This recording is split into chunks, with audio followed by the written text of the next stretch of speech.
MF Doom the villain. Today we finna dig into one of the most controversial moves Doom will pull over the length of his career. Hey, I'm Prince and make videos on whoever I want, and today we finna talk about the legend himself, MF Doom. He came into the game a long time ago. I'm talking about way before I was even a thought. Before MF Doom was MF Doom, he was in a rap group with his younger brothers that went by the name KMD back in 1988. And just a few years later, they were signed to Elektra Records. And for some years, they would just drop music, live their life, do what they needed to do, till eventually everything would sadly fall apart. Before their second album could drop, Doom's brother, Sub Rock, ended up passing away. And the way this affected Doom must have been crazy, because after his brother died, he would lead the rap game for years. I mean, he left the game from 1994 to 1997, and eventually he would come back. But this time it would be different. He wasn't in the group, he wasn't with anyone, it was just him with a mask. He would switch around his whole image. He liked the whole Dr. Doom image from Marvel, so he took it for himself and became Doom. MF Doom, all caps. 1999, he dropped Operation Doomsday. His first real tape is MF Doom.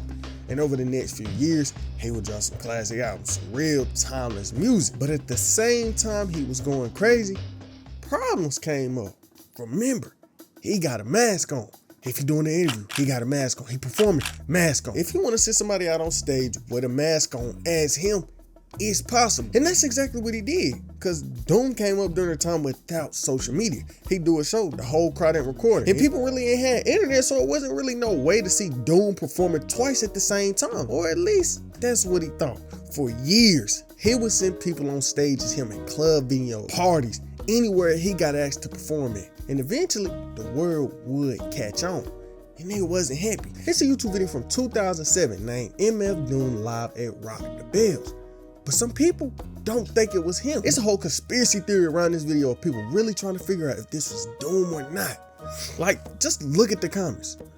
Imagine if someone asked you, what job do you do for a living? And you could say, well, at the moment, I'm an MF Doom imposter at Rock the Bells. Doom is ill. But this is a fine example of the villain playing tricks on the masses. His voice sounds like he's in the studio and he keeps that hollow mic extremely close to his mouth, so you can't see whether he lip syncing or not.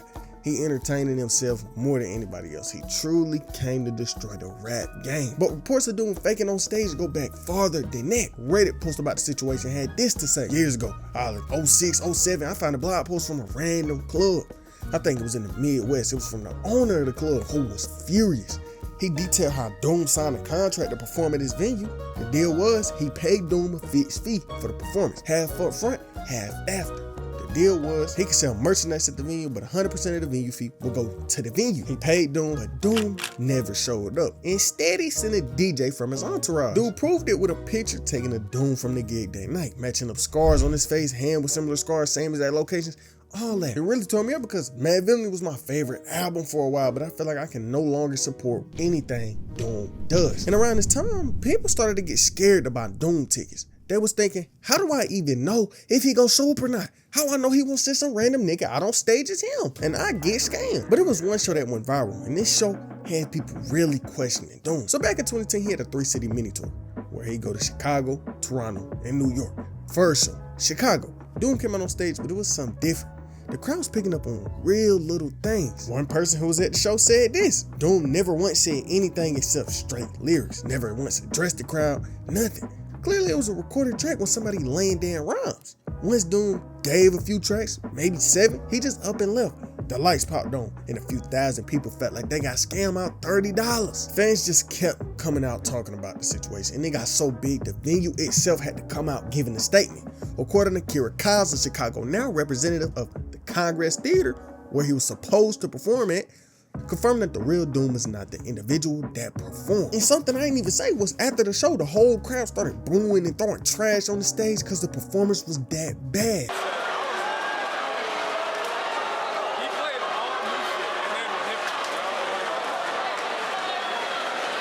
They said Doom apologized and said it was because he was sick, but what do y'all think? He had done this countless times before this specific show. The shows kept getting crazier though. His Toronto show came around at the Cool House, and this was just as problematic. So before the show even happened, there was so much going on. Most deaf the people Doom was doing the show under started trying to pull out of the show. I got a call 2 days before the show, and Mos Def was like, I'm sorry to do this to you, but I can't do this. I feel for Durano, I'll make it up to you. We're actually talking about making a makeup show just on his own. He's like, I can't be a part of this because if it happens again and I'm in on it, I don't do that. New York show was canceled as a result of Mos Def pulling out, but Doom's people ensured Toronto's promoter that Doom would appear, adding that he was pretty well paid for the show, almost free. So time for the show to come, and the crowd just wondering whether it's gonna be him or not. But they get there, and off rip, they knew it wasn't him. They start booing. People was getting ready to leave until somebody else came up on that stage. The real Doom, he rapped and the crowd started going crazy. So at this point, it's the fake Doom and the real Doom on stage at the same time. So he really just playing into it at this point. But it's probably one question on your mind. Why would Doom even do this? Why would he purposely turn his own fan against him? Why would he make his fans feel like he just don't care? Because he wanted to play into the image. Because if you remember, Doom from Marvel is a villain, and Doom has an album named Mad Villainy, and Doom portrays himself as a villain in a lot of his songs. Take his song Doomsday off his first tape is MF Doom.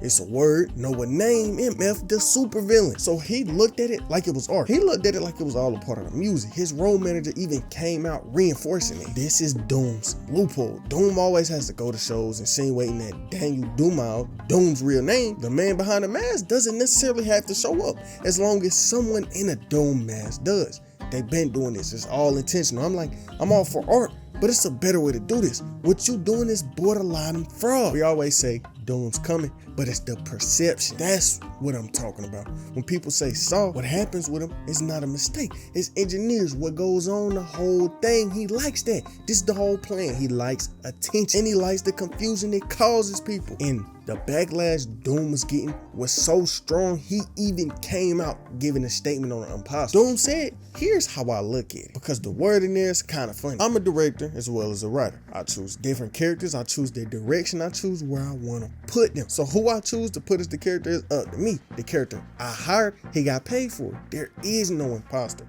When I go to a show, I'm going to hear music. I'm not going to see no particular person. Any cats that come to see me as a physical person, I can switch that actor anytime. I'm not going to play the part of the character every time. Like how actors changed throughout the Batman series where it was George Clooney and it switched to like 5 other actors. So when you come to a Doom show, I'm letting all the cats know, come to hear the show. Come to hear the music. To see me, y'all don't even know who I am. Technology makes it possible for me to still do music and not have to be in any particular place. Either people gonna get it or they not. But I'll tell you one thing, if you come into a Doom show, don't expect to see me, or hear the music I present. And it's gonna be a unique experience every time.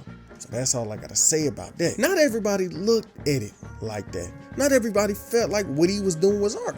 Others felt like he was scamming them. They was paying money to see Doom because they respected him, not a random. And before he gave out that statement, he wasn't making it clear to them that they weren't gonna see him. And I'm talking about the situation was getting so bad, other people in the industry started coming at him. Yeah, you the villain or whatever gimmick you use to sell records. I seen a couple people calling this fiasco brilliant. Anti-mainstream types letting this slide by deeming it genius marketing. Genius marketing? Beanie Babies, Hannah Montana, Girls Going Wild, those are examples of genius marketing. This looked like a lazy and capitated individual duping his most dedicated fans repeatedly to the tune of a few $1,000s. What else would stand to profit? Labels, friends, booking agents scuttle around attempting to make excuses for him before the loot dries up. Like you've been seeing throughout the whole vid though, it was more than just the industry mad at Doom. The fans would be mad at Doom and at times would take the anger out on the fake Doom. One Redditor said this: I went to an MF Doom show in Atlanta like 0708 where an imposter showed up wearing a mask and lip syncing over the album cuts.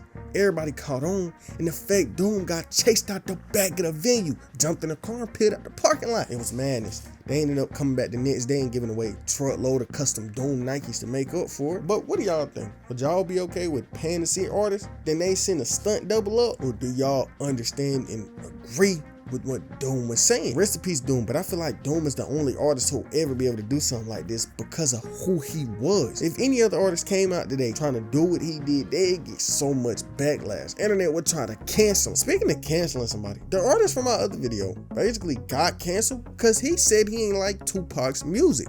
Lil Xan. I'm talking about the hate he got was so bad, they was running down on him in person. But to make it all worse, the situations was getting so deep, he pulled a gun out on a Tupac fan. And that vid is on screen right now.